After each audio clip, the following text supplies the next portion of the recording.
ஆண்டவர் உங்களை ஆசீர்வதிப்பாராக. வாசிக்க வேண்டிய வேத பகுதி ஆதியாகம புஸ்தகம் 22வது அதிகாரம் 1வது வசனம். இந்த காரியங்கள் நடந்த பின்பு தேவன் ஆபிரகாமை சோதித்தார். எப்படி எனில், அவர் அவனை நோக்கி ஆபிரகாமே என்றார். அவன் இதோ அடியேன் என்றான். 2வது வசனம். அப்பொழுது அவர், உன் புத்திரனும் உன் ஏகசுதனும் உன் நேசகுமாரனுமாகி ஈசாக்கை நீ இப்பொழுது அழைத்து கொண்டு மோரியா தேசத்திற்கு போய் அங்கே நான் உனக்கு குறிக்கும் மலைகளில் ஒன்றின் மேல் அவனை தகன பலியாக பலியிடு என்றார். அன்பான தேவ பிள்ளைகளே, தேவ ஜனமே, ஊழியர்களே, ஆபிரகாம் தேவனுக்கு பயந்தவன், தேவனுக்காக ஓடுகிறவன். ஆபிரகாம் ஒரு பிள்ளையை பெறுவதற்காக 25 ஆண்டுகள் காத்திருந்தவன். ஏறக்குறை 100 வயது இருக்கும் பொழுது ஆபிரகாமுக்கு ஈசாக்கு என்கிற ஒரு அருமையான செல்ல பிள்ளையை தேவன் கொடுக்கிறார். அந்த ஈசாக்கு கல்யாணம் பண்ணின உடனே அந்த அடுத்த வருடமே பிறந்த பிள்ளை அல்ல, 25 ஆண்டுகள் காத்திருந்தார். ஏறக்குறை 100 வயது. சாராளுக்கு ஏறக்குறைய 90 வயது இருக்கும் பொழுது ஒரு அருமையான செல்ல மகன் ஈசாக்கை தேவன் கொடுத்தார். ஒரு நாள் திடீரென்று ஆபிரகாமோடு தேவன் பேசுகிறார். எப்பொழுதுமே ஆபிரகாமே, நான் உனக்கு பலமா இருப்பேன், நான் உன்னை ஆசீர்வதிப்பேன் என்று சொல்லிதான் ஆபிரகாமோடு அநேக முறை பேசினது உண்டு. ஆனா இந்த முறை பேசுகிற வார்த்தை சற்று வித்தியாசமாக இருக்கிறது. என்னவென்று சொல்லி பார்த்தால், நான் 100 வயதில் கொடுத்தேன் அல்லவா ஆபிரகாமே, அந்த பிள்ளையை, நான் கொடுத்த பிள்ளையை எனக்காக நீ தகன பலியாக பலியிடு அப்படிங்கிறத இந்த வசனத்தில் நம்ம இப்படியே எழுதியிருக்கிறது. அப்ப தகன பலியிட சொல்லி தன்னுடைய ஒரே மகனை தேவன் கேட்கிறார். ஹல்லேலூயா. ஆபிரகாமோட மனது எப்படி இருந்திருக்கும் பிரியமானவர்களை நினைத்து பாருங்கள். அந்த குழந்தை திரும்ப கேட்கிறீங்களே, இது எப்படி என்னால் கொடுக்க முடியும்? இந்த குழந்தை யாரோ ஒருவர் பலியிட்டால் அவர்கள் ஏதோ துணிகரமா அந்த பிள்ளையை பலியிடலாம், நானே பெற்று என் சொந்த பிள்ளையை நானே பலியிட வேண்டுமே என்று சொல்லி கதறி இருக்கலாம்.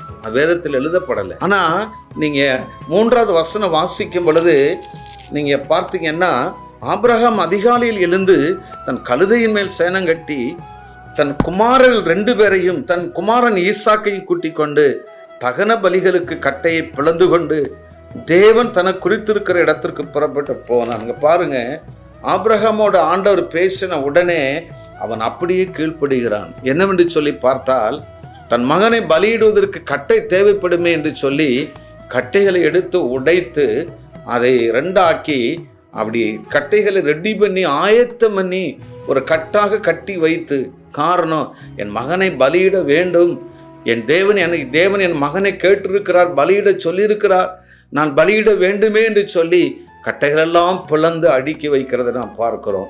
அடுத்து தீயை ஆயத்தம் பண்ணி வைத்திருக்கிறார். அடுத்து கழுதைகளை, வாகனத்தை ஆயத்தப்படுத்தி வைத்திருக்கிறார். அடுத்து வேலைக்காரர்களையும் ஆயத்தப்படுத்தி வைத்திருக்கிறார். அப்ப இத்தனை காரியங்களை ஆயத்தப்படுத்தி அதிகாலை வேளையில் எழுந்து தன் மகனை கூட்டிக் கொண்டு போக வேண்டும். ஆபிரகாமுடைய மனநிலையை பாருங்க, எப்படி இருந்திருக்கும். அவன் நிலைமையை பாருங்க, எவ்வளவு கண்ணீர் விட்டிருப்பார், எவ்வளவு கதறி இருப்பார். ஆனால் பைபிள்ல அப்படி எழுதப்படலை. அடுத்த வசனம் வாசிக்கும் பொழுது, 3ஆம் நாளில் ஆபிரகாம் தன் கண்களை ஏறெடுத்து பார்த்து தூரத்திலிருந்து இடத்தை கண்டான். ஐயா, 3 நாள் பயணம். ஆபிரகாம் 3 நாள் பயணித்து செல்லுகிறது. எல்லாம் எடுத்துக்கொண்டு அழைத்து கொண்டு தன் பிள்ளையும் கூட்டிக் கொண்டு மோரியா என்கிற தேசத்திற்கு 3 நாள் பிரயாணம் போடுறாரு. இந்த 3 நாள் பிரயாணம் போகும் பொழுது ஆபிரகாம் தன் பிள்ளைக்கு கட்டாய உணவு கொடுத்திருப்பார், கட்டாய ஸ்நாக்ஸ் கொடுத்திருப்பார், கட்டாய தண்ணி கொடுத்திருப்பார். அந்த சிறு மகன், அந்த வாலிப பிள்ளை அதெல்லாம் சாப்பிடும் பொழுது, ஆகாரத்தை கொடுக்கும் பொழுது அந்த மனசு, ஆபிரகாமோட மனசு என்ன பாடுபட்டிருக்கும். அந்த முகத்தை பார்த்து, இன்னும் 1 மணி நேரத்திற்கு என் பிள்ளை இனி இருக்க மாட்டானே, அல்லது ஒரு 5 மணி நேரம் தான் இருக்கிறது நான் அந்த தேசத்திற்கு கடந்து செல்வதற்கு, அதற்கு பிறகு என் பிள்ளையை பார்க்க முடியாதேன்னு சொல்லி அவன் தண்ணியை கொடுத்திருக்கலாம், உணவு கொடுத்திருக்கலாம். ஆனால் இதில் எழுதப்படலை. ஹல்லேலூயா. அடுத்து 5ஆம் வசனம். அப்பொழுது ஆபிரகாம் தன் வேலைக்காரரை நோக்கி, நீங்கள் கழுதையை நிறுத்தி இங்கே காத்திருங்கள், நானும் பிள்ளையாண்டானும் அவ்விடம் மட்டும் போய் தொழுது கொண்டு இடத்தில் திரும்பி வருவோம். எனக்கு அன்பான தேவ ஜனமே, அவன் ஆபிரகாம் சொல்லுகிறதை பார்க்கிறோம், விசுவாச வார்த்தை. வேலைக்காரர்களே, நீங்கள் இங்கே காத்திடுங்கள், நானும் என் பிள்ளையாண்டானும் போய் தேவனின் குறித்திருக்கிற அந்த மலையிலே நாங்கள் தொழுது கொண்டு நானும் பிள்ளையாண்டாலும் திரும்பி வருவோம் என்று சொல்லி அப்படி விசுவாச வார்த்தைகளை அந்த வேலைக்காரர்களுக்கு ஆபிரகாம் அறிவிக்கிறத நாம் பார்க்கிறோம். அடுத்து 6ஆம் வசனத்தில் பார்க்கும் பொழுது, ஆபிரகாம் தகன பலிக்கு கட்டைகளை எடுத்து தன் குமாரனாகி ஈசாக்கின் மேல் வைத்து தன் கையிலே நெருப்பையும் கத்தியும் எடுத்துக்கொண்டான். இருவரும் கூடி போனார்கள். அப்பொழுது ஈசாக்கு தன் தகப்பனாகி ஆபிரகாமை நோக்கி, என் தகப்பனே என்றான்.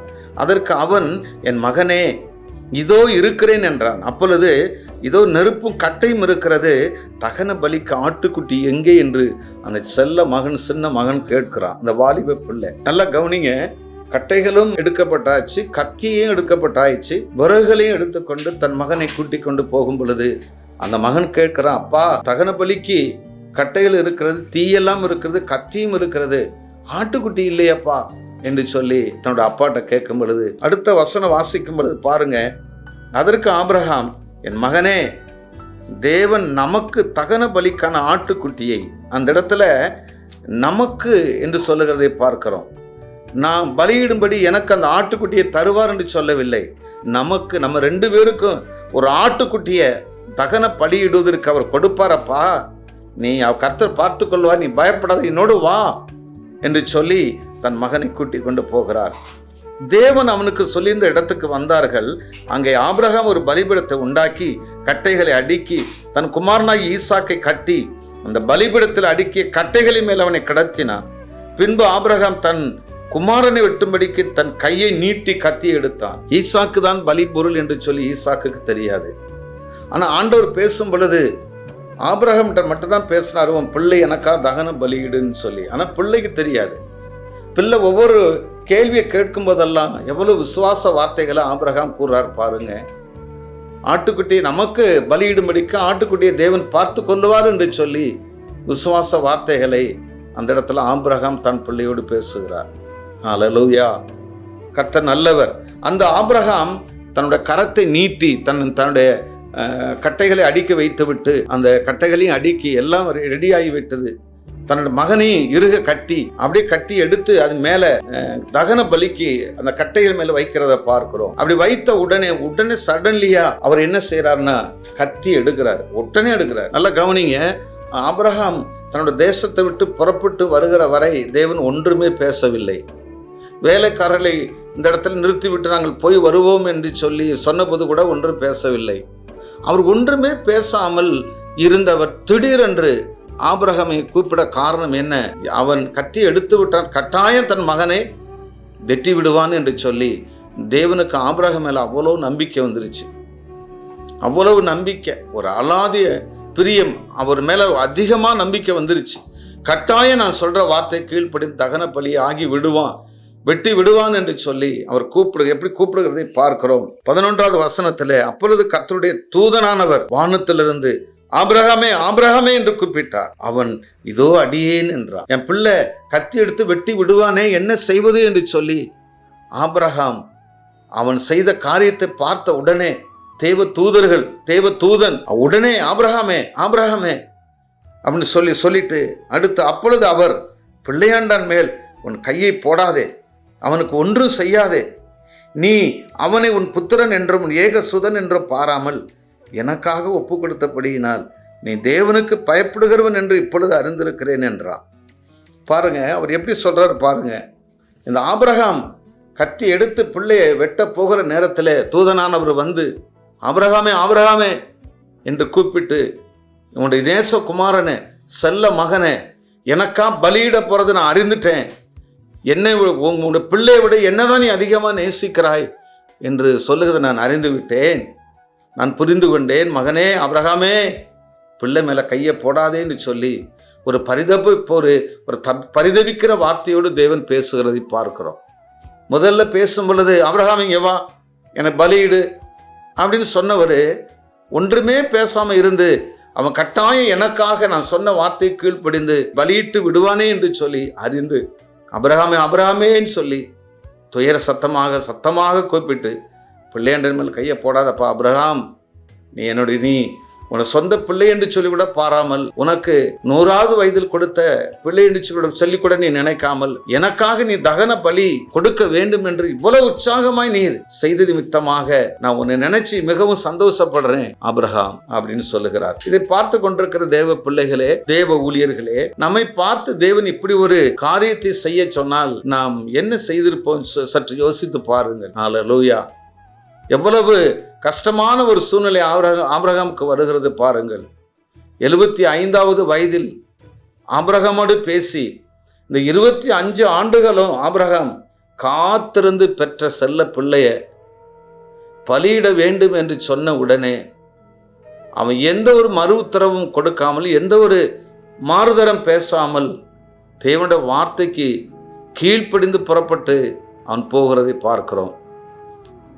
நீங்கள் முன்பாக இருக்கிற வசனங்களை பார்க்கும் பொழுது அவர் சொல்கிறாரு, 12ஆம் அதிகாரத்தில், ஆதியாகம புஸ்தகம் 12ஆம் அதிகாரத்தில், உன் தேசத்தை விடு, உன் ஜனத்தை விடு, உன் இனத்தை விடு, உன் வீட்டை விடு, உன் தேசத்தை விடு, விட்டுட்டு நான் காண்பிக்கும் தேசத்திற்கு போனாரு.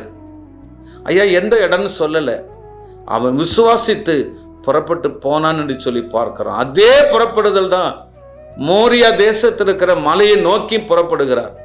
எந்த மலைன்னு சொல்லாம மோரியா தேசத்திற்கு போய் நான் குறித்திருக்கும் மலையை தேடி கண்டுபிடித்து அதில் நீ பலியிட வேண்டும். அல்லேலூயா.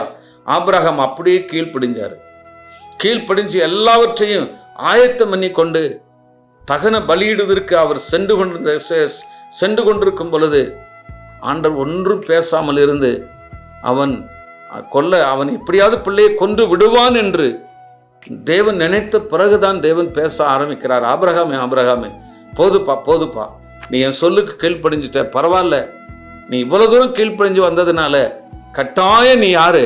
என்னோட சிநேகிதன் நீர்தான்ப்பா, என் நண்பன் நீர்தான், என் பிள்ளை நீர்தான், கட்டாயம் நான் உன்னை ஆசீர்வதிக்காம நான் விடவே மாட்டேன். நீ அந்த 25 ஆண்டுகள் காத்திருந்த பொழுது நான் அப்பப்போ உனக்கு நான் ஆறுதல் படுத்தினேன் அல்லவா, உனக்கு ஒரு ஈசாக்க அருமையான பிள்ளையை கொடுப்பேன்னு சொல்லி அல்லவா நீ நம்பியிருந்தாய் அல்லவா, ஏறக்குறை 100 வயது இருக்கும் பொழுதும் நீ விசுவாசத்தில் தளர்ந்து போகலையே, ஆண்டவர் பேசியிருக்கிறார், அவர் தருவார் என்கிற நம்பிக்கையோடு தானே நீ இருந்தாய். ஆதலால் அப்படி நீ நம்பிக்கையோடு இருந்த ஆபிரகாம் உன்னை பிள்ளையை கொடுத்த ஒரே பிள்ளை எனக்காக நீ பலியிட முன் வந்ததினாலே ஆபிரகாம் உன்னை கட்டாயம் ஆசீர்வதிப்பார் என்று சொல்லி தேவன் அவனை ஆசீர்வதித்தார். இன்னைக்கு 800 கோடி ஜனங்கள் இருக்கிறார்கள். அவர்களுக்கு தகப்பன் யார் என்று, ஆவிக்குரிய தகப்பன் யார் என்று சொல்லி பார்த்தால் ஆபிரகாம் தான். காரணம், தேவனுடைய வார்த்தைக்கு, தேவனுடைய வசனங்களுக்கு அவன் கீழ்ப்படிந்திருந்து செய்தான். ஹல்லேலூயா. இன்றைக்கு இருக்கிற தேவ ஜனங்கள், தேவன் மகனே உனக்கு 5 வீடு இருக்கிறதே, ஒரு வீட்டை கர்த்தருக்கு கொடு என்று சொல்லி சொன்னால் மனசு வருகிறதா? உன்னிடத்தில் பல கோடி பல லட்சம் பணம் இருக்கிறதே, நான் கொடுத்த வேலையின் மூலமாக, நான் கொடுத்த உயர்வின் மூலமாக நான் உன்னை உயர்த்தி வைத்திருக்கிறேனே, நீ ஏழையாய் இருக்கும் பொழுது எவ்வளவு கண்ணீர் விட்டாய், நீ வேலை இல்லாமல் இருக்கும் பொழுது எவ்வளவு உபவாசித்தாய், போராடி ஜெபித்தாயே, கண்ணீர் விட்டாயே, நீ எனக்கு வேலையை கொடுத்தால், நீர் என்னை வெளிநாட்டுக்கு அனுப்பினால், என்னை ஒரு மருத்துவராக ஆக்கினால், ஒரு சயின்டிஸ்டாக ஆக்கினால், பிஸ்னஸ்ல நான் உயர்த்தப்பட்டேன், ஆனால் நான் உமக்கு அப்படி செய்வேனே இப்படி செய்வேனே என்று சொல்லி கண்ணீரோடு ஜெபித்தாயே, அந்த கண்ணீரை பார்த்துதானே நான் உன்னை, நீ ஏழையாய் இருந்த உன்னையை இன்னைக்கு உயர்த்தி வைத்து வசதி வாய்ப்புகளோடு வைத்திருக்கிற நான் கேட்கும் பொழுது உங்களால் ஏன் கொடுக்க முடியவில்லை? காரணம் என்ன? என்னுடைய மகன் ஆபிரகாமை பார்த்தீங்களா? கேட்ட உடனே கீழ்ப்படிஞ்சு கொடுத்தான். அது எதை கொடுத்தான்? தான் பிள்ளை உயிரை கேட்டேன், என்னுடைய பிள்ளை உயிரை கொடுப்பதற்கு நான் ஆயத்தமாக இருக்கிற ஆண்டவரேன்னு சொல்லி மோரிய தேசத்தில் போய் தன்னுடைய மகனை பலியிடுவதற்கு அவன் ஆயத்தமாக இருந்தான்.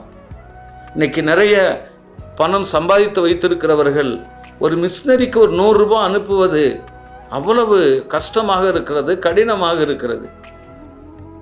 ஒரு ஊழியத்தை தாங்குவது அல்லது ஒரு ஊழியத்தை செய்வது அல்லது ஒரு இடத்தை வாங்கி கொடுப்பதற்கு அல்லது ஒரு ஒரு தேவ சபையை கட்டி கொடுப்பதற்கு அவ்வளவு பணங்கள் இருந்தும் மனம் இல்லை. என் பிள்ளைக்கு வேண்டுமே, என் மகளுக்கு வேண்டுமே, எங்களுடைய எதிர்காலத்துக்கு எங்களுடைய பேர பிள்ளைகளுக்கு வேண்டுமே என்று சொல்லி சேர்த்து வைக்கிறீர்கள். அருமையான சகோதரர்களே, சகோதரிகளே, சேர்த்து வைப்பது தவறு என்று சொல்லவில்லை. உங்களுக்கு கட்டாயமே சேர்த்து வையுங்களது அவசியம் தேவை. உங்களுக்கு ஒரு வீடு இருக்கலாம், கார் இருக்கலாம், வசதி வாய்ப்புகள் இருக்கலாம், தப்பு இல்லை. ஒரு தேவனுடைய பிள்ளை உயர்த்தப்பட்டு தான் இருக்கணும். ஆனால் மிதமிஞ்சி ஆசைப்பட வேண்டாம். என்னுடைய ஊழியத்தை செய்யுங்கள் என்று சொல்லி தேவன் கேட்கிறார். ஊழியர்களை தாங்குங்கள் என்று சொல்லி தேவன் கேட்கிறார். ஒரு இடத்தை வாங்கி கொடுங்கள் என்று சொல்லி தேவன் கேட்கிறார். ஒரு ஆலயத்தை கட்டி கொடுங்கள் என்று சொல்லி தேவன் கேட்கிறார். நீ வெளிநாடு போகும் பொழுது பொருத்தனை பண்ணினா அல்லவா, நான் வெளிநாட்டில் போய் சம்பாதித்தால், நிறைய லட்சக்கணக்கில் கோடி கணக்கில் சம்பாதித்தா நான் ஒரு இடத்தை வாங்கி கொடுப்பேன், சபையை கட்டி கொடுப்பேன், ஏழை கிறிஸ்தவ பிள்ளைகளுக்கு திருமணத்தை செய்து கொடுப்பேன் என்று நீ பொருத்தனை பண்ணினாய். அந்த பொருத்தனை எங்கே? வசதி வந்த உடனே நீ மறந்து விட்டாயா? வெளிநாடு போன உடனே நீ மறந்து விட்டாயா? உயர்ந்த பதவி, மாவட்ட ஆட்சியர் என்கிற பதவி, தாசில்தார் என்கிற பதவி, இன்னும் உயர்ந்த பதவிகளை நீ கேட்கும்போது நான் கொடுத்தேன் அல்லவா? கொடுத்த உடனே நீ மறந்து விட்டாயே. மகனே, மகளே, நீ மறந்து விடக்கூடாது. ஹல்லேலூயா. கர்த்தர் நல்லவர். நான் திருமணமாகி எனக்கு ஒரு பிள்ளையை கொடுத்தால் அந்த பிள்ளையை ஊழியத்துக்கு ஒப்பு கொடுப்பேன் என்று சொன்னீர்கள். இப்பொழுது ஒப்பு கொடுத்து இருக்கிறீர்களா? ஊழியத்தை, பாஸ்டரை பார்க்கும் பொழுது, பாஸ்டர் அம்மாவை பார்க்கும் பொழுது, சபை நடத்துகிறதை பார்க்கும் பொழுது, ஐயோ இவ்வளவு கடினமாக இருக்கிறதே, என்னுடைய மகனை எப்படி இந்த ஊழியத்திற்கு அனுப்ப முடியும்? எப்படி வட மாநிலத்திற்கு, இந்திய தேசத்தில் இருக்கிறதான வட மாநிலங்களுக்கு எப்படி அனுப்ப முடியும் என்று சொல்லி யோசிக்கிறீர்களே, இது எப்படி? ஹல்லேலூயா. என்னை தேவன் உயர்த்தினால் நான் ஏழை பிள்ளைகளுக்கு திருமணம் செய்து வைப்பேன் என்று சொல்லி பொருத்தனை பண்ணீர்களே, அந்த பொருத்தனை எங்கே? சபைக்கு வருகிற ஏழைகளுக்கு, திக்கற்ற பிள்ளைகளுக்கு நான் ஒரு ஆகாரத்தை கொடுப்பேன், மாதந்தோறும் பணம் கொடுப்பேன், நல்ல பண்டிகை நாட்களில் நல்ல ஒரு வஸ்திரங்களை வாங்கி கொடுப்பேன் என்று சொல்லி பொருத்தனை பண்ணினீர்களே, அந்த பொருத்தனை எங்கே? ஊழியத்துக்கு வந்த உடனே நான் கிராமங்களுக்கு சுற்றி திரிந்து நடந்து டிராக்ஸ் கொடுப்பேன் என்று சொல்லி பொருத்தனை பண்ணீர்களே, அந்த பொருத்தனை எங்கே? என்னை உயர்த்தின பிறகு என்னுடைய சம்பாத்தியத்தில் பாதியை இந்த ஊழியத்திற்கு நான் கொடுப்பேன் என்று சொல்லி பொருத்தனை பண்ணீர்களே, அந்த பொருத்தனை எங்கே? எனக்கு திருமணம் நடக்கட்டும், எனக்கு ஒரு பெண்ணு கிடைக்கட்டும், மாப்பிள்ளை கிடைக்கட்டும், ஊழியத்தை நான் திறம்பட செய்வேன், தாங்குவேன், ஊழியர்களுக்கு ஊர் ஆரோனை போல இருப்பேன் என்று சொன்னீர்களே, அந்த பொருத்தனை எங்கே? ஹல்லேலூயா. தேவன் நல்லவர், தேவன் நல்லவர். உங்களுக்கு கொடுத்த அந்த உயர்வை நினைத்த ஆண்டவருக்கு நன்றி செலுத்துங்கள். எத்தனையோ பேருக்கு அடுத்த வேலை வடிப்பதற்கு அரிசி இல்லை, பிள்ளைகளுக்கு ஃபீஸ் கட்டுவதற்கு வழி இல்லை, ஒரு ட்ரெஸ் வாங்குவதற்கு வழி இல்லை, ஒரு நல்ல ஆகாரம் புசிப்பதற்கு வழி இல்லை. இதெல்லாம் நினைத்து பாருங்கள். ஹல்லேலூயா. ஆபிரகாமிட்ட கேட்கும் பொழுது ஆபிரகாம் இது ஏதாவது ஒரு சாக்கு போக்கு சொன்னாரானா? இல்லை. அவள் கீழ்ப்படிந்தார். கீழ்ப்படிந்ததுனால என்ன மேற்படி என்று சொல்லி பார்க்கலாமா? வாசிப்போம். அதே 22வது அதிகாரம் 16வது வசனம். நீ உன் புத்திரன் என்றும் உன் ஏக சுதன் என்றும் பாராமல் அவனை ஒப்பு கொடுத்து இந்த காரியத்தை செய்தபடியினால் நான் உன்னை ஆசீர்வதிக்கவே ஆசீர்வதித்து உன் சந்ததி வானத்து நட்சத்திரங்களைப் போலவும் கடற்கரை மணலைப் போலவும் பெருக பண்ணுவேன் என்று தேவன் வாக்கு கொடுக்கிறார். ஆபிரகாம், நீ உன் பிள்ளை என்று சொல்லி உன் பிள்ளை என்று நீ எதிர்பார்க்காமல் நீ எனக்கு உன்னுடைய மகனை ஒப்பு கொடுத்ததினாலே, என் சொல்லுக்கு நீ கீழ்ப்படிந்ததினாலே, என் வார்த்தைக்கு நீ கீழ்ப்படிந்து நடந்தது மித்தமாக நான் கட்டாய மகனே ஆபிரகாம் உன்னை ஆசீர்வதித்தே நான் தீரணும்னு சொல்லி தேவன் ஒரு முடிவு எடுக்கிறார். எப்படிப்பட்ட ஆசீர்வாதம்! கடற்கரை மணலை உன்னால் எண்ண முடியுமா?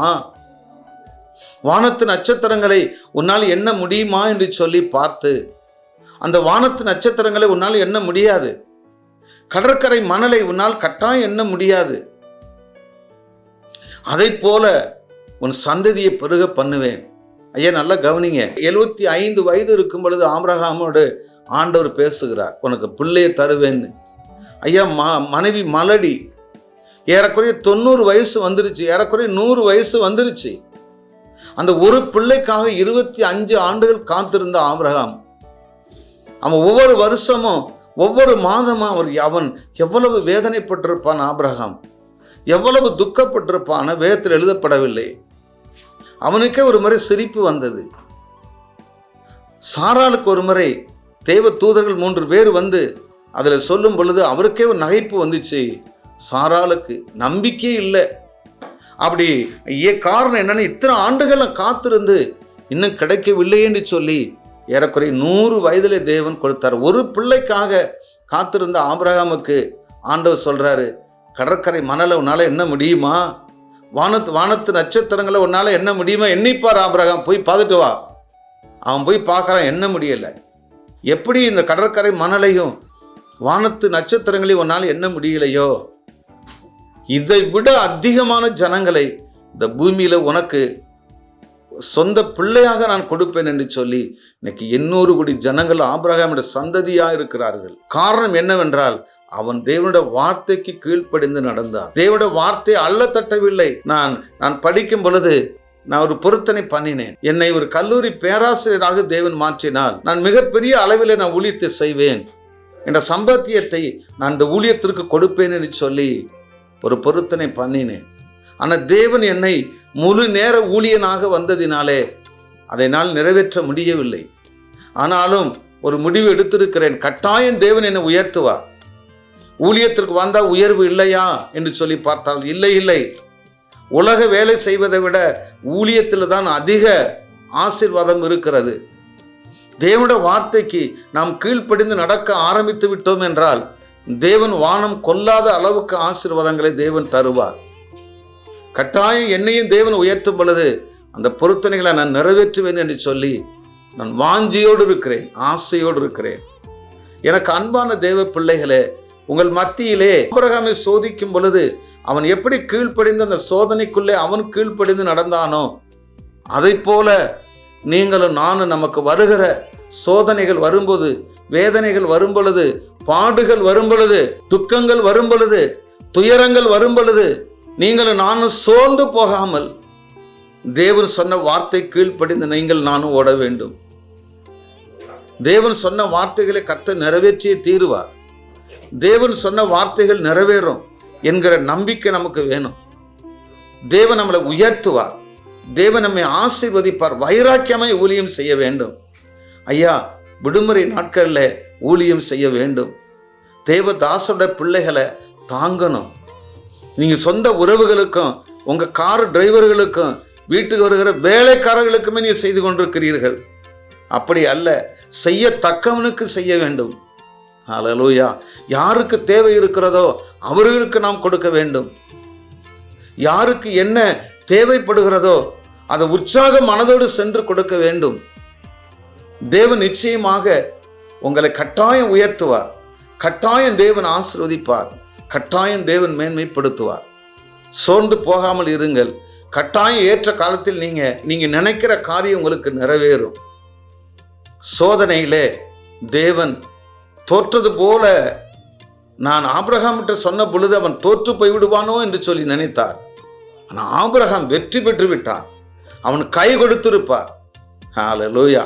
ஆபிரகாமே, நீ செய்ய முடியாத ஒன்றை எனக்காக நீ ஒப்பு கொடுத்தபடினாலே நீ தான் என்னோட சிநேகிதன், நீ தான் என் பிள்ளை. நான் ஒரு காரியத்தை செய்ய விரும்பினா உனக்கு மறைக்காம நான் செய்யவே மாட்டேன். காரணம், உன் பிள்ளைன்னு கூட பார்க்காம எனக்காக நீ ஒப்பு கொடுத்தியே. எனக்கு அன்பான தேவ பிள்ளைகளே, கொஞ்சம் சிந்திச்சு பாருங்களே. நம்ம அந்த உலகத்தில் பிறந்ததுலேருந்து வசதியாக இருந்தோமா? இல்லை. இந்த உலகத்தில் நாம் வாழ்ந்த பொழுது நாம் எப்படி இருந்தோம்? ஆனால் நம்மளையும் பார்த்து ஒரு சிறியவனை, எளியவனை குப்பையிலிருந்து உயர்த்தி இன்னைக்கு கண்மலை மேலே ராஜாக்கள் மத்தியில் இன்னைக்கு நல்ல வசதி வாய்ப்புகளோட நல்லா அமர வச்சிருக்கிறார்ல.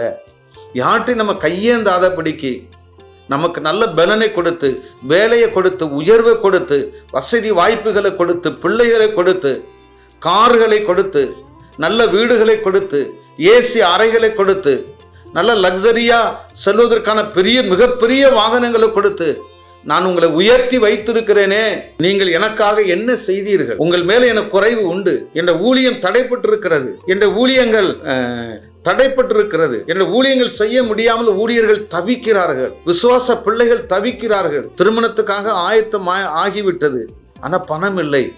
பெண் வீட்டார் அநேகர் அப்படியே துக்கத்தோடு இருக்கிறாங்க. தேவன் அவர்களை கட்டாயம் ஆசீர்வதிப்பார், கட்டாயம் தேவன் உயர்த்துவார், கட்டாயம் தேவன் மேன்மைப்படுத்துவார். அவர் நன்மைகளை தேவன் தருவார், உயர்வுகளை தேவன் தருவார். அல்லேலூயா. திக்கற்று போக விடமாட்டார். அவர் ஒரு நாளும் கைவிட மாட்டார். சோர்ந்து போகாதிருங்கள். ஏற்ற காலத்தில் கட்டாயம் தேவன் அறுக்கும்படி செய்வார். யாரெல்லாம் ஆபிரகாமை போல தன்னை ஒப்பு கொடுத்து இந்த ஊழியத்திற்காக ஆண்டோடைய மனசை யாரெல்லாம் சந்தோஷப்படுத்தினீங்களோ, ஆண்டோட மனசை யாரெல்லாம் நல்லா ஹாப்பியாக இருக்க வைத்தீர்களோ, அப்படிப்பட்ட ஆசீர்வாதங்களை, அப்படிப்பட்ட பிள்ளைகளுக்கு 100 மடங்கு தேவன் ஆசீர்வாதங்களை தருவார். தேவன் மேன்மைப்படுத்துவார், உயர்த்துவார். கண்களை மூடி நாம் செபிக்கலாம். எங்களை நேசிக்கிறதான நல்ல பிதாவை துதிக்கிறோம். நீர் கொடுத்த நல்ல ஒரு அற்புதமான அருமையான ஆண்டவரே, நல்ல வேலைக்காக நன்றி. ஆபிரகாம் சோதித்த பொழுது அப்படியே அவன் கீழ்ப்படிந்திருந்தான். ஆபிரகாம் சோதனை வந்த பொழுது ஆண்டவர் கீழ்ப்படிந்தவர் செய்ததினாலே அவனை அழைத்து, அப்பா அந்த உலகத்தில் உள்ள அத்தனை ஆசீர்வாதங்களையும் உனக்கு தருவேன் என்று சொல்லி தேவன் அவனை ஆசீர்வதித்தார். ஹல்லேலூயா. அதை போல நம்மையும் கட்டாயம் உயர்த்துவார், ஆசீர்வதிப்பார். சோர்ந்து போகாதிருங்கள், பெரிய காரியங்களை செய்வார். இயேசுவின் நாமத்தில் ஜெபிக்கிறோம் பிதாவே. ஆமென், ஆமென், ஆமென்.